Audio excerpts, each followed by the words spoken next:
Well, so I think we can all agree that cruising is expensive, but most cruisers I know are pretty decent at wasting their money. At least I am. Like, I've got a list of 10 ways that cruisers waste money, and I am guilty of 7 of them. 7 is my number. If I could, I would put 7 right here on my shirt. I'm interested to know what your number is. In today's episode, we're going to go through this list of 10 ways that cruisers waste money.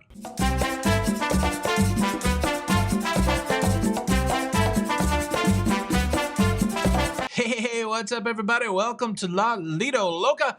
My name is Tony, and this is episode 1 of my Practical Cruise Tips series.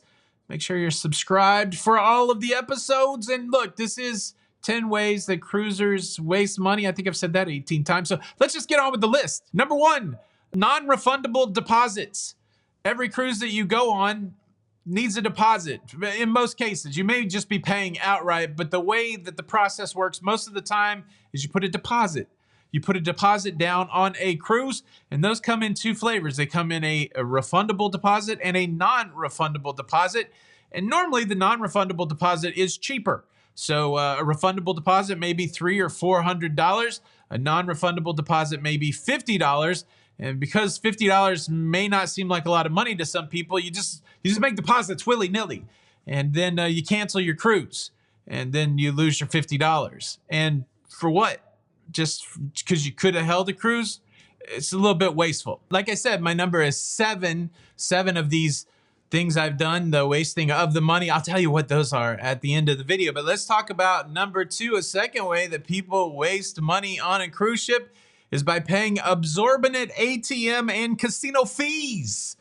ATM on a cruise ship is a disaster. You're going to get charged $7, $8 sometimes. Then your bank at home, if you don't have some sort of handshake agreement with them, you're going to get charged at your bank back at home. It's much better to bring cash on board. And sometimes you can get around all that with the casino. You can go and charge your cabin of money, and you can do that through a slot machine, and they don't charge you any fee. But then if you do that on the table games at some casinos on cruise ships, like at the craps table, they charge you 3% or 6% or some not cool percentage. So look, if you don't want to pay extra fees just to be able to use your hard-earned money, then you can bring it with you on the cruise ship, or figure out which cruise line doesn't charge you a fee to get at your money. That's the craziest thing ever. You sit in a casino and lose all your money, and you got to pay them for the privilege of doing it. Nah. A third way that people waste money on the cruise ship is by skipping their cruise excursion. Look, it happens. People get all hyped about going on their cruise. They're on their cruise planner. They're looking at the excursions. I want to swim with pigs. I want to ride an ATM. I want to rappel down a mountain. And you book it, boom, $200, $300, $100, $60. Booking excursions. I got 4 days that I can do excursions. I got all my excursions booked when I get on the cruise ship. You get on the cruise ship on the very first day. You go through that crazy embarkation period. You drink a few drinks. You eat a few meals. And you wake up the next day and you're like, I don't want to go mountain bike riding. I'm just lucky to be awake on day 2 of my cruise. So what do? You just blow off your excursion, and you've just wasted a couple $100. It's real tricky sometimes with these excursions. You got to check with your cruise company. Most of the time, you can cancel if there's more than 24 hours before your excursion. Some cruise companies will make you cancel at least 48 hours before your excursion, because look, they've got to plan all these excursions. They got to pay the shore excursion team, and they don't want you just pulling your money back at the last minute. I understand that. But this is a way that people waste money on a cruise, by just not going on their cruise excursion. The number 4 way that people waste money on the cruise is they forget, or they willfully do not bring toiletries that they need with them on the cruise, or sundries. I don't know where that phrase comes from, but I know that is a term used in the hospitality business. Stuff like suntan lotion, for example, sunscreen, aloe vera if you didn't use the sunscreen and now you have some sort of sunburn that you have to attend to. Maybe you forgot to bring your toothpaste, or maybe there's other unmentionables that we can't talk about. Most of the time, all that stuff is available for you at the cruise gift shop. And well, it's also available for you at a marked up price. You pay $6 at Wally World for your sunscreen. You can pay $18 on a cruise ship Woohoo! Thanks for charging me 3 times more because I forgot to bring it and I am a captive audience. Love you, cruise line.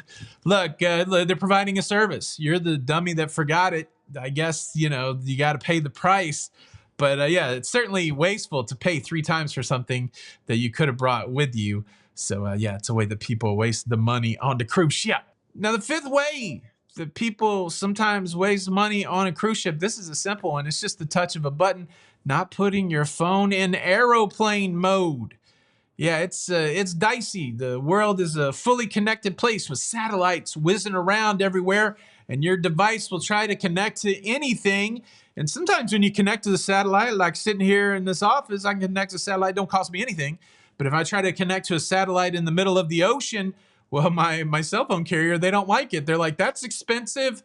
Is it? It could be, but they're going to charge you a roaming fee for connecting to, the cellular network while you're out at sea. That's a big no-no. And there's countless stories of people that have come home to $1,000 cell phone bill, $2,000, $1 million cell phone bill. Okay, I've never seen a story of $1 million cell phone bill. But yeah, this happens a lot, and it can be avoided just by putting your phone in airplane mode and using the ship's Wi-Fi. I think there are some new offerings where cellular companies will offer cellular service at sea, but that's not the norm. Don't get it twisted.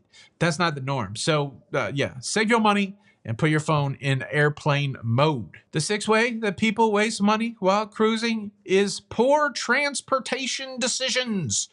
I'm thinking about this pre-cruise, post-cruise, and during the cruise. I hear all the time about people flying into an airport an hour away from a cruise port and getting an Uber or getting a cab to get to the cruise port. I hear it happening when people fly into Houston and go to Galveston. I hear it happen when people fly into Orlando to go to Port Canaveral. They're like, yeah, I just jumped an Uber and it cost me $160 to get from Houston to Galveston or from Orlando to Port Canaveral. Most of the major cruise lines, they're excited to charge you a little bit of money to get you from the airport to the cruise ship. And these are called transfers. And most cruise lines sell them. So imagine you can get on a busload of people that are going on a cruise. It may not be as comfortable as driving in an Uber or riding in an Uber by yourself, but you can get on a bus for much less most of the time than taking a taxi or taking an Uber. I see people do this all the time, spending double, triple the money that they would, just by not taking a transfer. Same thing applies to getting from a hotel to a cruise terminal.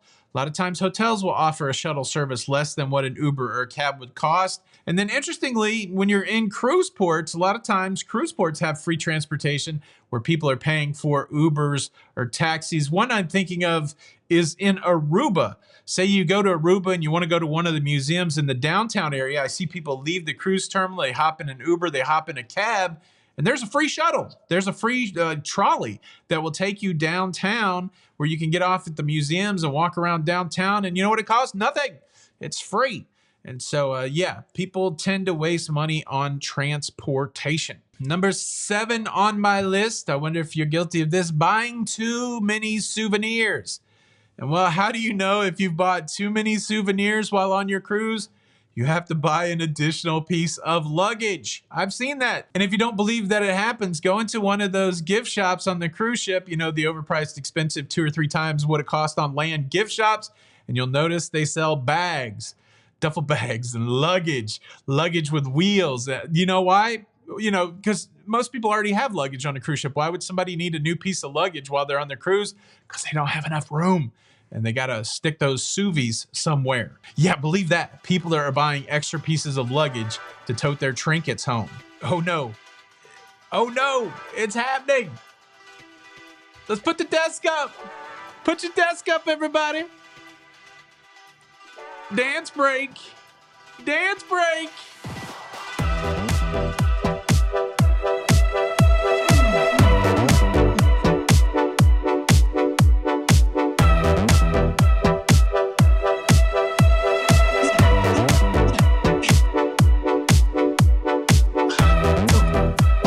Good. All right, everybody, put your desk back down. Did you get is your blood pumping now? Let's finish this list. Dance break. All right. Sorry about that.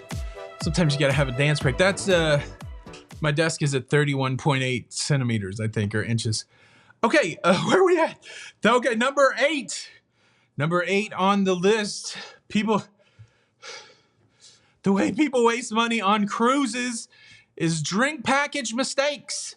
And usually that comes in two flavors: buying the drink package when you don't need it, or not buying the drink package when you need it. It's beautiful. It's beautiful when you have that all-inclusive vibe and you don't have to worry every time that you want a drink or a coffee or a soda. It's beautiful, but sometimes you can really overpay for that, and you need to calculate, how many drinks am I realistically going to have in a day? Am I going to have 2 drinks?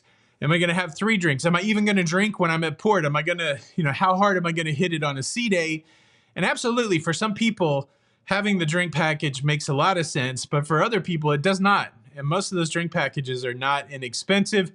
And then on the flip side, if you're drinking 10 drinks a day and you're just doing that a la carte, you're just paying for every drink, then you're wasting a lot of money. Get the drink package. So I've seen people make that drink package mistake. Number 9, and this one can cost people a whole lifetime worth of money, not getting travel insurance. I know there's some people out there that are just risking it for the biscuit, happy to go cruising, happy to travel internationally without any insurance.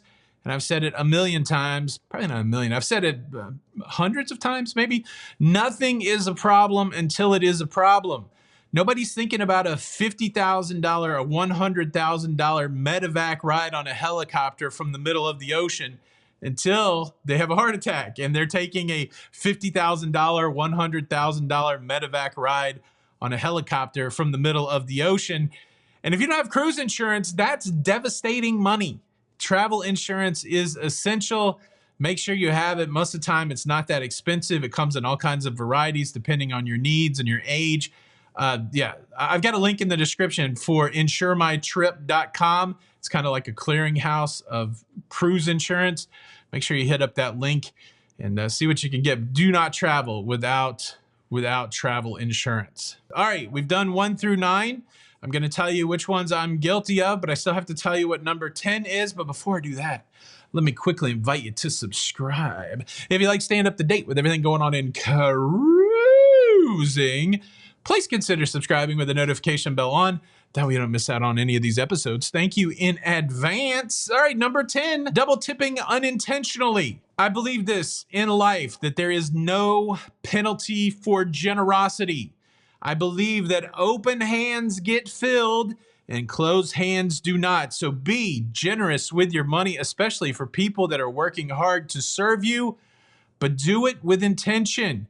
There's nothing more frustrating than getting duped into a double tip.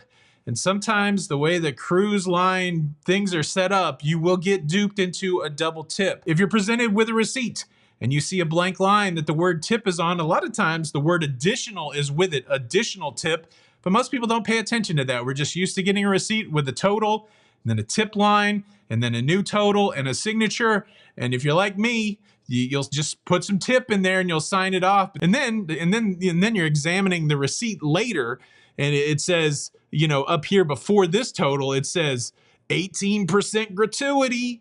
Then you got your subtotal, and then it said additional gratuity. It happens. It happens all the time on cruise ships. And again, I believe generosity is the way to go, but only, if you're doing it willfully, right? You just don't want to be duped into it. So be wary of the double tipping. The double tipping. Like I said in the beginning, I'm guilty of loving the first dig. Shout out Ludacris. No, I'm guilty of 7 of these. 7 of these things. I'll just go from top to bottom. I am guilty of paying deposits and then canceling and losing the deposit money. I am guilty of the ATM and casino fee deal. I've paid both of those fees. I'm guilty of skipping excursions because I didn't feel like going and losing that money. Guilty of forgetting the toiletries and paying extra for sundry. I am guilty of the transportation dealio. And I'm also guilty of unintentional double tipping. And I am guilty of buying too many souvenirs and having to buy an extra piece of luggage. My number is 7. What is your number? You know where you can tell me that in the comments below. Thanks for watching the show today. Please hit the like button. It's Tony. We got to hit that song one more time. Hold on. Let's do it. Back up we go. Here we go. Let's dance break it on the way out. Make sure you watch the recommended video. Should we hit the same track? Let's do it.